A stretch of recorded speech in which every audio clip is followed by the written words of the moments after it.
Assalamualaikum warahmatullahi wabarakatuh. Salam sejahtera bagi kita semua. Shalom, Om Swastiastu, Namo Buddhaya, Salam Kebajikan.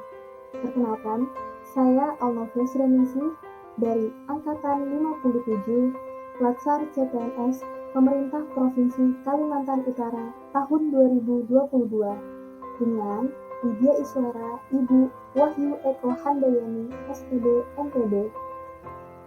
Hari ini saya akan membahas mengenai agenda 1 dengan modul kesiapsiagaan bela negara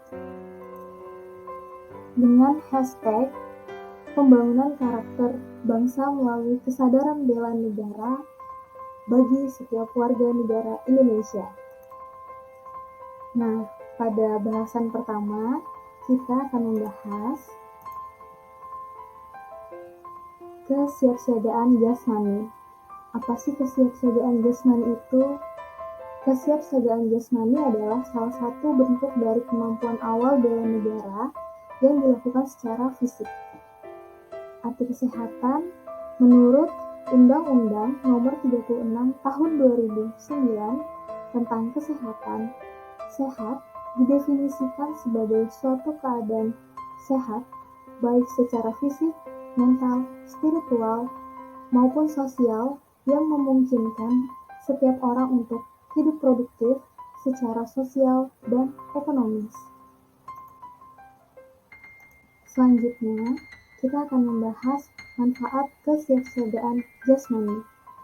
Manfaatnya diantaranya yaitu yang pertama, memiliki postur yang baik, memberikan penampilan yang berwibawa lahiriah karena mampu melakukan gerak yang efisien. Yang kedua, memiliki ketahanan melakukan pekerjaan yang berat dengan tidak mengalami kelelahan yang berarti. Selanjutnya yang ketiga, memiliki ketangkasan yang tinggi sehingga banyak pekerjaan yang dapat diatasi. Selanjutnya,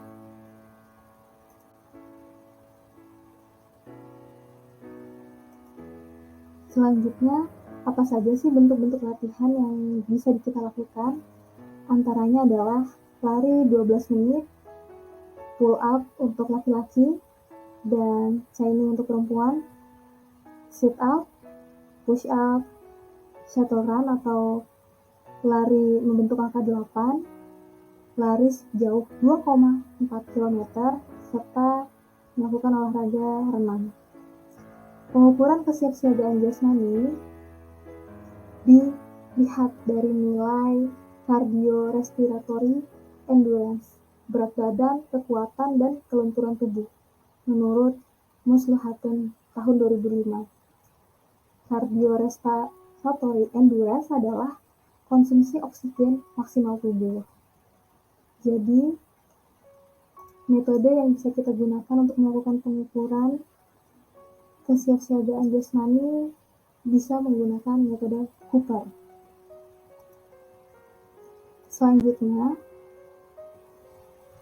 tips kesiapsiagaan jasmani. Yang pertama, kalian bisa makan makanan yang bergizi secara teratur dalam porsi yang cukup.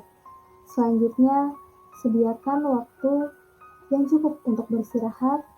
Yang ketiga untuk membiasakan berolahraga. Selanjutnya yang keempat untuk memperbanyak mengkonsumsi air putih. Dan yang terakhir untuk tidak menunda ketika ingin buang air. Bahasan selanjutnya yaitu mengenai kesehatan mental.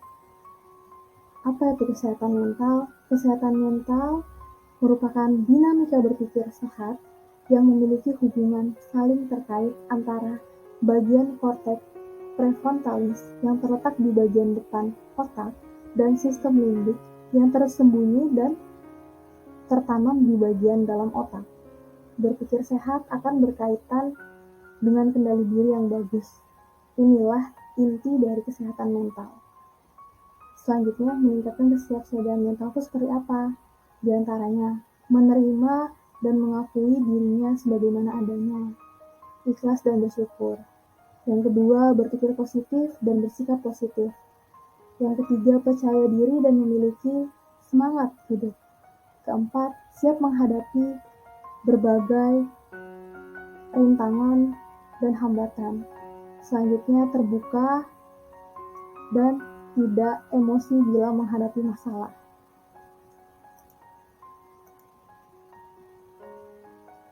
Contoh implementasi kesiapsiagaan mental. Nah, ini adalah contoh-contohnya. Yang pertama, berperilaku menurut norma-norma sosial yang diakui untuk menuntun tingkah laku kita.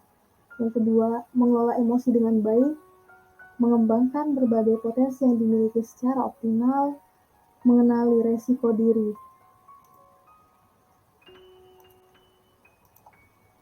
Menunda keinginan sesaat untuk mencapai tujuan jangka panjang, dan menjadikan pengalaman sebagai guru terbaik. Selanjutnya, kecerdasan emosi.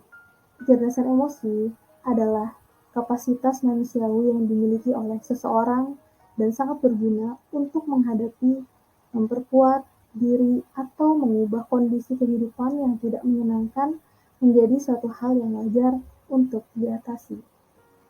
Komponen kecerdasan emosi itu apa aja sih? Yang pertama, kesadaran diri sendiri, pengelolaan diri sendiri, kesadaran sosial, serta manajemen hubungan sosial.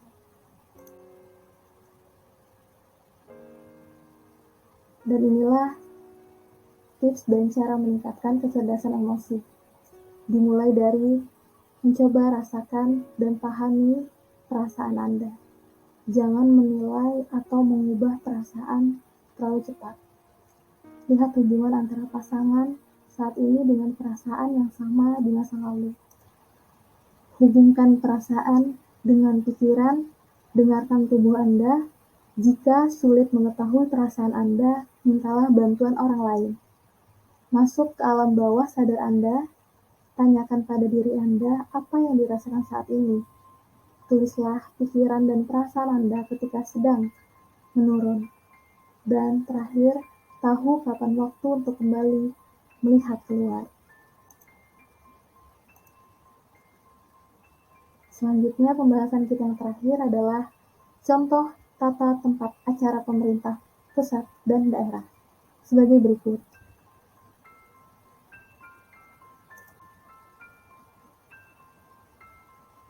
Dan yang terakhir, saya akan memberi tanggapan mengenai workbook kesiapsiagaan bela negara yang telah dibuat oleh Widya Iswara, Ibu Wahyu Eko Handayani, di mana template yang sudah dibuat ini cukup menarik untuk disajikan. Sebagai peserta, saya pribadi mudah untuk mengkreasikan. Semoga pembaca pun tertarik dan mudah memahami poin-poin materi yang ingin disampaikan.